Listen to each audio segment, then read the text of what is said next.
Levels of cognition. Sullivan divided cognition into 3 levels or modes of experience: prototaxic, parataxic, and syntaxic. Levels of cognition refer to ways of perceiving, imagining, and conceiving.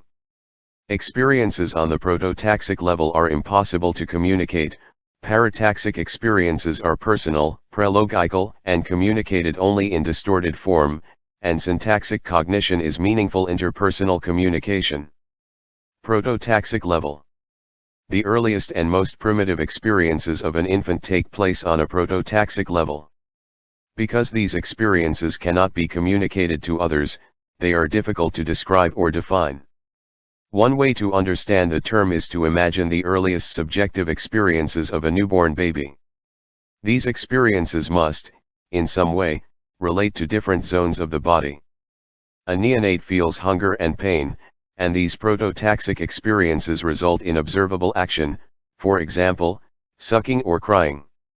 The infant does not know the reason for the actions and sees no relationship between these actions and being fed. As undifferentiated experiences, prototaxic events are beyond conscious recall.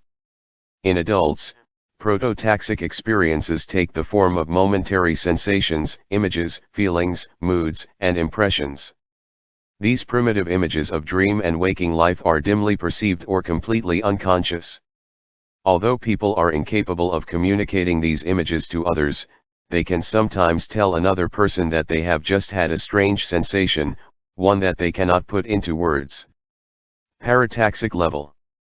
Parataxic experiences are prelogical and usually result when a person assumes a cause and effect relationship between two events that occur coincidentally. Parataxic cognitions are more clearly differentiated than prototaxic experiences, but their meaning remains private. Therefore, they can be communicated to others only in a distorted fashion. An example of parataxic thinking takes place when a child is conditioned to say please in order to receive candy. If candy and please occur together a number of times, the child may eventually reach the illogical conclusion that her supplications caused the candy's appearance. This conclusion is a parataxic distortion, or an illogical belief that a cause and effect relationship exists between two events in close temporal proximity. However, uttering the word please does not, by itself, cause the candy to appear. A dispensing person must be present who hears the word and is able and willing to honor the request. When no such person is present, a child may ask God or imaginary people to grant favors. A good bit of adult behavior comes from similar parataxic thinking. Syntaxic level. Experiences that are consensually validated and that can be symbolically communicated take place on a syntaxic level. Consensually validated experiences are those on whose meaning two or more persons agree.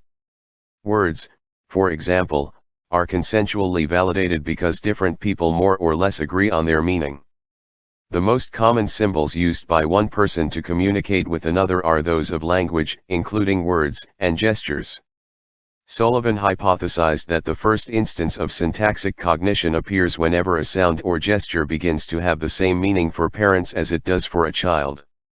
The syntaxic level of cognition becomes more prevalent as the child begins to develop formal language, but it never completely supplants prototaxic and parataxic cognition. Adult experience takes place on all 3 levels. In summary, Sullivan identified 2 kinds of experience: tensions and energy transformations. Tensions, or potentiality for action, include needs and anxiety. Whereas needs are helpful or conjunctive when satisfied, anxiety is always disjunctive, interfering with the satisfaction of needs and disrupting interpersonal relations. Energy transformations literally involve the transformation of potential energy into actual energy, behavior, for the purpose of satisfying needs or reducing anxiety. Some of these behaviors form consistent patterns of behavior called dynamisms. Sullivan also recognized 3 levels of cognition: prototaxic, parataxic, and syntaxic.